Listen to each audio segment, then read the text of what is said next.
Ruthless fans, here's my review for Season 2, Episode 16, entitled Retribution. 7 out of 10. Thought it was okay. So, before moving forward in the review, make sure you take a moment to hit the thumbs up button to show you like the video. Hit subscribe as we move closer to 200,000 subscribers here on the channel.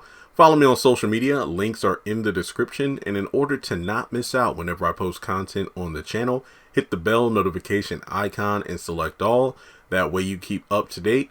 And let's move into the review. So remember, episode 15 ended with River opening the trunk of Lilo's car and discovering the chopped up body in the back. And this dude is throwing up. So Elder Mother just hobbles out of nowhere and pretty much asks, "What's wrong with you, boy?" I just ate something bad. From the kitchen? No, it was something else. I'm not feeling well. What are you doing back here? I just needed to get some air, and then I just, oh God. It's like I'm about to be sick again, but what did you eat? I ate some fruit. Where? On the ground. You're going to be punished. What? And wait, what? I know that the whole charcoal thing is the highest, but is anything found on the ground property of the highest and you're not supposed to take it? What about Andrew's lucky stick? That's a deep cut, by the way. But in any case, she pretty much, then goes on to say, "Why do I see you all the time with Ruth Boy?" What do you mean? Are you with her? No, I don't like her at all. Good, stay away from her. If you don't, I'll tell the highest. Okay. So from there, she goes to the punishment trailer. And she's chastising and yelling at Melinda, who is still freaking out about, what exactly did I do wrong? Why am I being punished? I did good. You made the highest mad at me and you have to pay the price.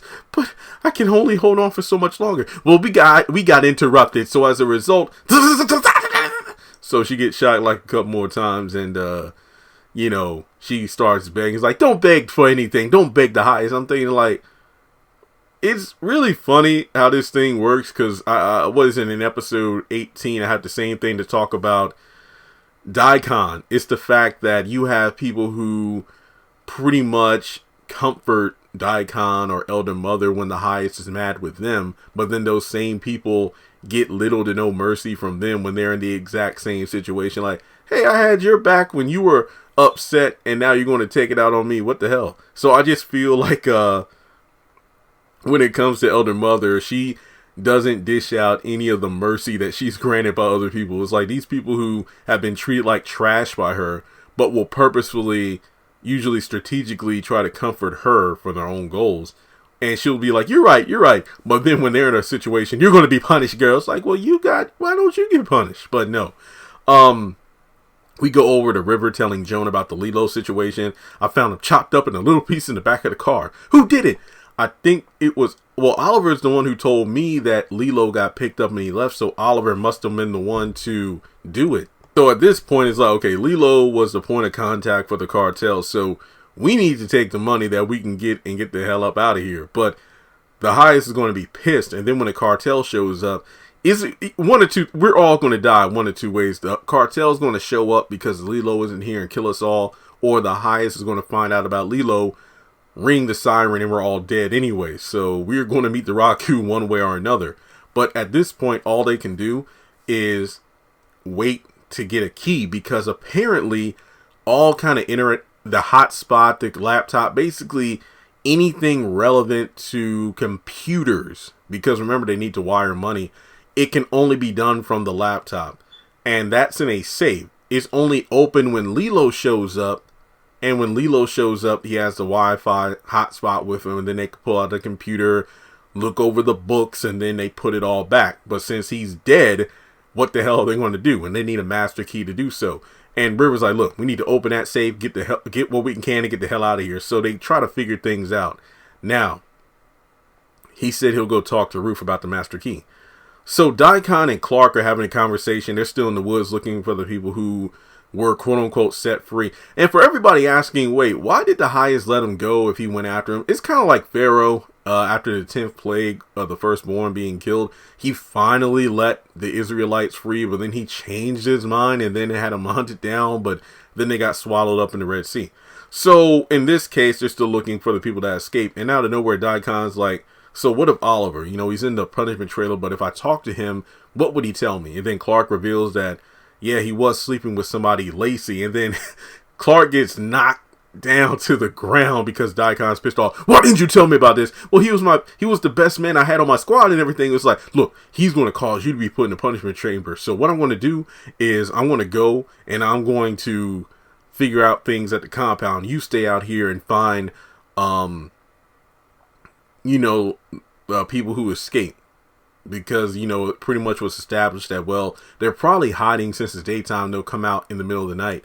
But regardless, we're in a situation where Clark, you know, he's in big trouble because he withheld information from Daikon. He's like, go clean yourself up. Because if you watch Family Guy, you know, you got my money, man? Where's my money? When Stewie beats up Brian, where's my money? You're a freaking psychopath. You got till 4 o'clock, you hear me? You got till 4 o'clock. Clean yourself up.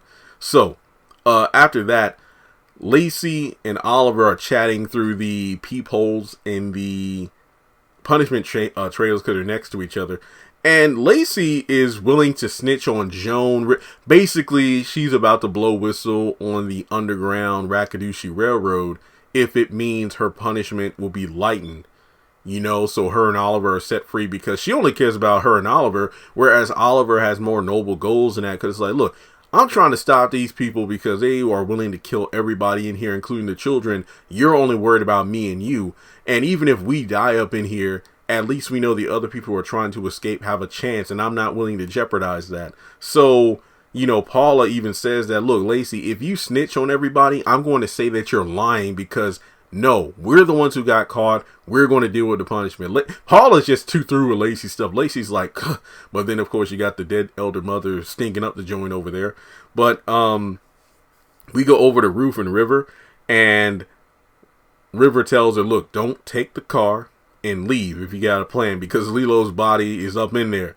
And from there, he explains the fact that Lilo is cartel. The highest parole officer basically reveals his true identity to Ruth, and he needs the master key. And then out of nowhere, she kind of spots the highest, so she takes her laundry basket and then randomly sings like, oh, I didn't know you could sing. Oh, thank you, your highest. But basically, he's looking for the elder mother, and I'm going to take a nap. If you could just tell her to come see me afterwards, I'd appreciate it.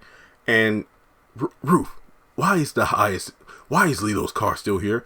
I don't know, sir. Do you know of Lilo? I saw him once in passing. And, you know, it's just the same old women. You know, why are you the way you are? And basically, everybody just says the same thing. Ruth, are you tempting somebody? No, sir. Okay, well, I'll talk to you later. So then after that, she talks with River about the key thing. And River says, look, I'll meet up with you later to get the key because we got to get the hell up out of here. So then the highest, who said he was taking a nap, decides to take a stroll over to the money trailer to see Joan and then ask about Lilo being a no-show. And basically to appease him, she's like, well, I don't know if I should find it odd that he isn't here, even though technically he always comes around like clockwork. Do you feel something is off? Yeah, I'm going to go meditate and see what's going on. But you contact me if Lilo shows up. So then Ruth and Zane are in the kitchen, and then they talk about recent events from those who, the deserters and what's going on with Paula and Lacey in the chamber, the fact that the elder mother Octavia, the fact that she's dead, and how Lacey's going to snitch on everybody, and that Tally will be killed because everybody who was walked away got killed. So from there, Ruth has to come up with a plan to distract Daikon because if Lacey snitches on everybody, then it's game over. So Elder Mother comes in and says, I want to see Daikon, and then after that, Ruth, you come with me to, you know, meet up with your bunkmate, who I believe is Melinda. So we go over to Daikon, and he is in his trailer. Ruth is invited into the trailer, and this was one of those scenes where it's like, Melissa could convince me to do anything with those eyes. And it's just the same thing between these two. why are you tempting me, you temptress? And he pretty much guesses correctly that she was a woman of the night, a temptress, a prostitute back before her time with the Rakadushi. And remember, Ruth is just here as a distraction because the longer that Daikon isn't at the punishment trailer, the longer that she has to keep their plans under wraps before Lacey decides to snitch. But Daikon is on mission, so he tells her to go. And from there, it's just the fact that she's trying to get information about what's your plan, what's your mission, what's going on. But then she's sent away. So we go over to the group of guys who are on their, Clark and the boys on the four-wheelers, and they book it into the woods. Elder Mother takes Melinda, who is still, struggling to even walk after everything she endured in the electric chair, and they go over to the trailer. Now, Zane sneaks food to Lacey and Paul at the chamber, and basically like, hey, I love you guys like sisters. No matter what happens, you got to have hope and faith that we'll find a way out of here someday. And then they request that, hey, take some food over to Oliver. So we go over to Melinda and Ruth in the trailer, and Ruth, teach this girl the rules. So basically she wants to know why she was punished. The highest said that I did good, but then I was punished. And I don't understand what's going on. It's like Ruth tries to treat her bruises because she got cooked like, some Kentucky Fried Chicken. So she's obviously not in the best shape right now. So Ruth says those who want to leave end up dying, because Melinda's like, you know what? I don't think I could take this anymore. And it's funny because Ruth says, well, remember, earlier this season when we became bunkmates and you were so excited about being part of the Rakadushi? Yeah, I'm sorry for how I spoke to you back then, but it's like, I'm confused. I need to get up out of here. And to me, it's just one of those things where Melinda really needs to open her eyes, because Ruth is like, look, you're a smart girl. Melinda feels like, you know what, I want to leave, but she doesn't believe that she doesn't believe what Ruth tells her when it's like, look, those who leave end up getting killed. She doesn't believe that. And I'm just like, Melinda, what you just experienced, you should know that what you think about the Rakadushis and the reality of the Rakadushi are not aligned. So then the final scene is the group of people, was about 6 to 8 people who were deserters. They ended up, walking as a group in the woods, and they get ran down by the four-wheelers, and that's where the episode cuts off. So this was a pretty decent episode. Yeah, pretty straightforward. 7 out of 10, like I said. Let me know if you agree with the score. And as always, if you would like to donate to the channel, feel free to do so on PayPal or Cash App.